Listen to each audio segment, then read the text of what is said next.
Comment utiliser la fonction rept? La fonction rept permet de reproduire un symbole selon un nombre déterminé de fois. Et je vais illustrer cette fonction dans un exemple simplifié de gestion de projet.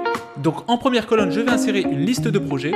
Et pour chaque projet, il y aura un statut d'avancement en pourcentage. Et l'objectif, c'est que dans la troisième colonne, nous puissions insérer des barres de progression qui permettront de visualiser simplement l'avancement de chaque projet. Donc tu rentres dans ta première cellule et tu écris égal rept. Tu ouvres les parenthèses et entre guillemets, tu mets le symbole concerné.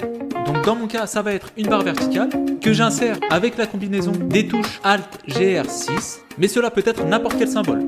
Tu fermes les guillemets, tu insères un point virgule et là tu vas indiquer le nombre de répétitions du symbole. Donc pour mon cas, je vais choisir la cellule dans laquelle il y a le pourcentage. Comme c'est un nombre décimal initialement, je multiplie par 100, je ferme les parenthèses et j'appuie sur Entrée.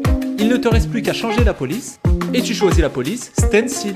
Et voilà, tu as ta première barre visuelle et tu n'as plus qu'à étendre vers le bas avec la poignée de recopie pour appliquer la formule à l'ensemble des projets. Et voilà, le tour est joué. C'est pratique, hein? Like et abonne-toi.